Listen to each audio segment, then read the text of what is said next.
در آغاز هفته نو دوستان گرامی نشر نوبتی سرخط رویدادها رو پیشنهاد میکنیم. سلام عزیزان، امروز 11 اپریل از تصمیم تاجیکستان عایدی وارد کردن صدها هزار تن گاز مایع میگیم.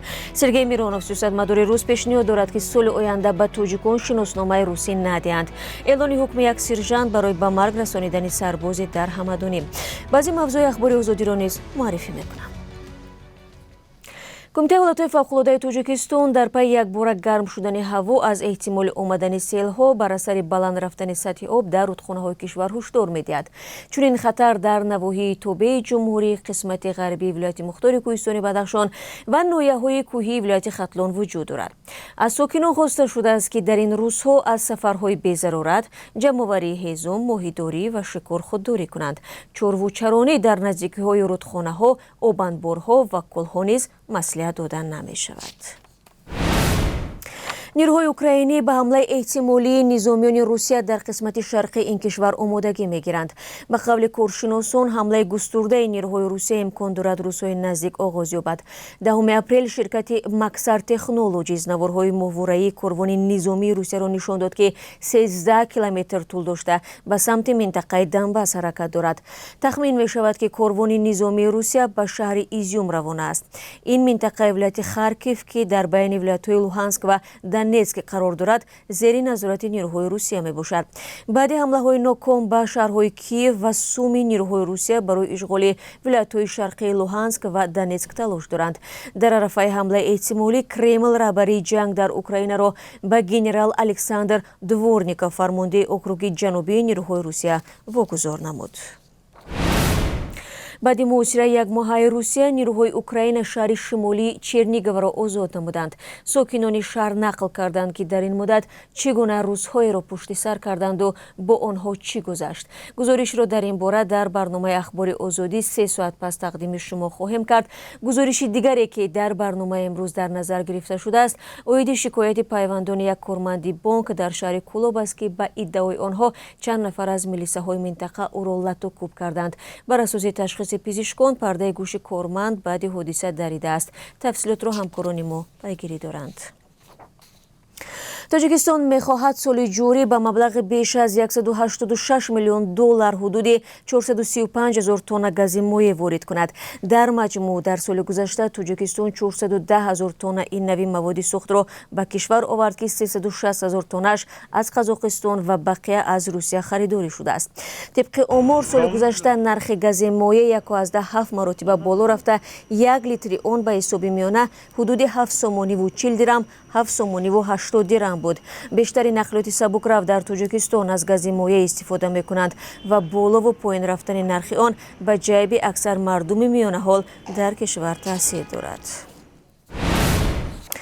سرگئی میرونوف رئیس حزب روسیه عادل برای حقیقت در یک اظهاراتش افزودن شمار شهروندان روسیه از حساب تاجیکستانی ها را انتقاد کرده گفته است که کشورش از این چیز فایده نمی بیند. میرونوف تخمین کرده است که روسی شوی عمومی تاجیکستانی ها نتیجه کروپسیا در ساختارهای وزارت کارهای داخلی روسیه می باشد. او گفته است حزبش طرح اصلاح شده قانون درباره شهروندی روسیه را آماده می کند و پیشنهادش این است که سال 2023 دادن شهروندی روسیه به تاجیکستانی ها موقتا مراتوری اعلان شود. تا آن زمان به گفته‌اش باید حالتهای تقدیم شناسنامه ها به تاجیکستانی ها در سالهای پیش را سنجید. میرونوف مثل ولادیمیر ژیرینوفسکی با اظهارات تحقیرآمیزش نسبت مهاجران و شهروندان تاجیکستان معروف می باشد. بینندگان عزیز، تفصیلات را می توانید در وبسایت رادیوی آزادی بخوانید. از امروز قزاقستان محدودیت‌ها را برای عبور مرز طریق گذرگاه‌های زمینی با قرقیزستان و ازبکستان و روسیه بکار کرد. علاوه بر این تمام محدودیت‌ها برای عبور سرحد دولتی قزاقستان توسط هواپیماها برداشته می‌شود. در عین زمان طلبات به پیشنهاد حتمی نتیجه تشخیص منفی PCR برای کووید 19 یا حجت تصدیق کننده عاید گرفتن 2 وایه واکسن ضد کرونا ویروس هنگام وارد شدن به کشور باقی میماند.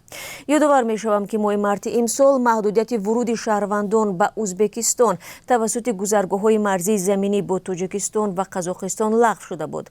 بازگردیدن مرزهای زمینی به مهاجران آسیای مرکزی امکان می‌دهد که با نرخ ارزان‌تر خود را به روسیه رسانند. додгоҳи ҳарбии вилояти хатлон сержанти қисми ҳарбии ҳамадонӣ Сидиқ Саъдуллоевро дар марги сарбоз Миралӣ Буқиеви 20 сола айбдор дониста ӯро ба 13 соли зиндон маҳкум кард. Буқиев, ки аз латукуби Саъдуллоев афтид, моҳи майи соли гузашта аз омӯзишгоҳи роҳсозӣ ба артиш бурда шуд. ҷасадашро 19 январ дар ноҳияи Панҷакен дафн карданд. ҳукм дар ҳоле содир шуд, ки ин шабу рӯз дар Тоҷикистон мавсими даъвати баҳорӣ ба артиш ҷараён дорад ва аллакай чандин наворҳои аз назди донишгоҳ ва фурудгоҳ бо зур бурдани ҷавонон дар шабакаҳои иҷтимоӣ чарх мезанад. Дилрабо Самад ва раҳбари дафтари озодиҳои шаҳрвандӣ мегӯяд, дар мизҳои шиносномадиҳӣ ба бархи ҷавонон, ки қасди сафар доранд, шиносномаи хориҷӣ намедиҳанд.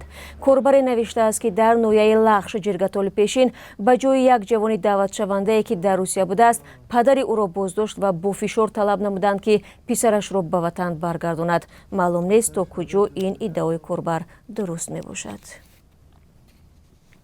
бинандагони азиз, ҳоло қурби асъори хориҷӣ дар Тоҷикистонро бароятон эълон мекунам. Бонки миллӣ барои имрӯз 1000 рубли русиро 171 сомониву 50 дирам муқаррар кардааст, ки дар чанд соли ахир баландтарин нишондод мебошад. нархи $1 12 сомониву 50 дирам ва 1 евро 13 сомониву 57 дирам аст. дӯстони меҳрубон, ёдатон наравад, ки соати 16 ба вақти душанбе ва 14 ба вақти Москав шуморо дар барномаи ахбори озодӣ мунтазир ҳастам. хайру хушнам мекунем.